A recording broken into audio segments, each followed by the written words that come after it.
दर्पण India TV, Rekha Gupta के साथ दर्पण इंडिया टीवी में आपका स्वागत है। आज उत्तर प्रदेश के जनपद लखीमपुर खीरी की जिला पंचायत के सभागार में भारतीय जनता पार्टी के प्रदेश महामंत्री एवं विधान परिषद सदस्य अनूप गुप्ता ने भाजपा कार्यकर्ताओं के साथ चर्चित फिल्म द साबरमती रिपोर्ट देखी। वो फिल्म जो गोधरा कांड पर बनी है, जिसमें 59 कार सेवकों को जिंदा जला दिया गया था, जिसके लिए 31 लोगों को उम्र कैद की सजा दी गई थी। जिस गोधरा कांड ने पूरे गुजरात को दंगों की आग में झोंक दिया था, उस फिल्म को देखने के बाद भारतीय जनता पार्टी के प्रदेश महामंत्री एवं विधान परिषद सदस्य अनूप गुप्ता ने दर्पण इंडिया टीवी से बात की। आइए आपको सुनाते हैं क्या कहा उन्होंने।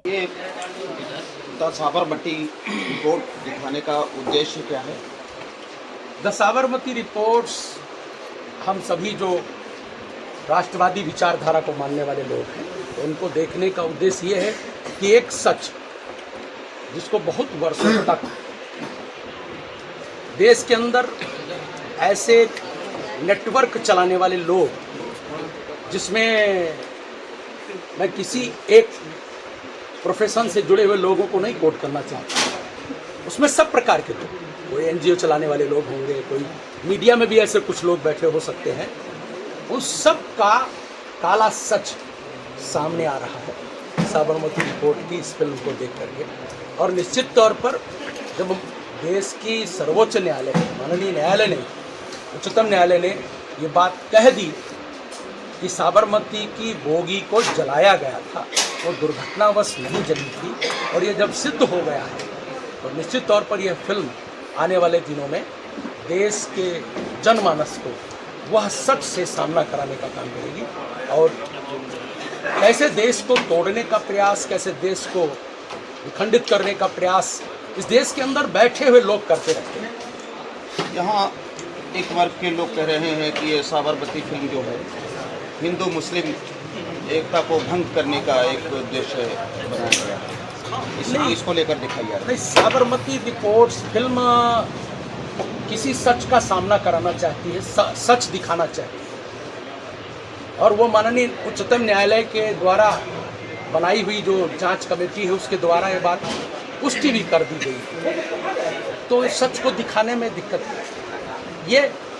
ये सच है क्या कि कोई संप्रदाय किसी संप्रदाय का दुश्मन है? नहीं, सच ये है कुछ षड्यंत्रकारी लोग हैं जो इस देश के अंदर ऐसे गलत काम करते रहे हैं, और वह इस देश के अंदर जो राष्ट्रवादी विचारधारा के लोग हैं उनको बेवजह कटघरे में खड़ा करने के लिए इतने बड़े बड़े षड्यंत्र रचते हैं, उसका ये प्रमाण है, ये उसका प्रमाण है।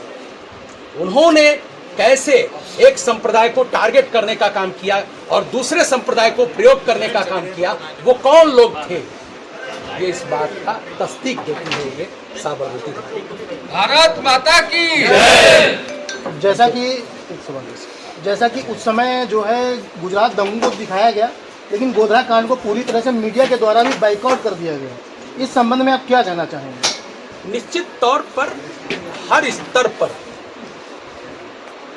अलग अलग सोच रखने वाले लोग रहते हैं, वो किन बातों से प्रभावित होते हैं, करप्शन किस आधार पर, किस रूप में, कहां कहां प्रयोग होता है, ये एक बड़ी बहस का विषय है, बड़ी डिबेट का विषय है। मैं मानता हूं निश्चित तौर पर उस समय की जो पत्रकारिता जगत में लोग थे, वो कहीं किसी दूसरी जगह से प्रेरित होकर के उन रिपोर्ट्स को दबाने का प्रयास कर रहे थे, लेकिन उन्हीं पत्रकारिता के समूह में से ही निकला हुआ एक जाबाज पत्रकार, एक सच्चा पत्रकार भी सामने आता है जो सच का सामना देश से करने का प्रयास है। जैसा कि ट्रेन में आग लगाने से पहले उस पर पत्थरबाजी भी की गई थी, निश्चित। तो आज के समय की जो पत्थरबाजी ये लोग कर रहे हैं या हो रही है, तो इसके संबंध में आप क्या कहना चाहेंगे और उन पत्थरबाजों को क्या मैसेज देना चाहेंगे? देखिए, देश के अंदर और देश के सीमावर्ती कश्मीर के अंदर पत्थरबाज कौन है, ये अलग अलग एक प्रकार की डिबेट है। पत्थरबाज केवल और केवल वही लोग हैं जो भारत विरोधी हैं और जो भारत विरोधी मानसिकता के शिकार हैं या उनके इंस्ट्रूमेंट बनते हैं। वो जगह जगह इंस्ट्रूमेंट ऐसे बनते हैं।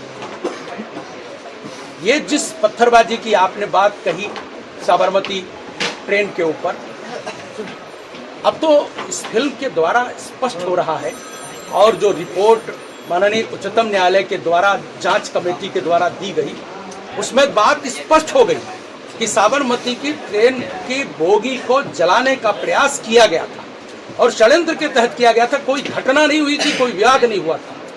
ये बातें अब स्पष्ट तौर पर परिदृश्य में सामने आ रही हैं, और यदि उनको उजागर करने का काम कोई फिल्म करती है तो इसमें अपराध क्या है?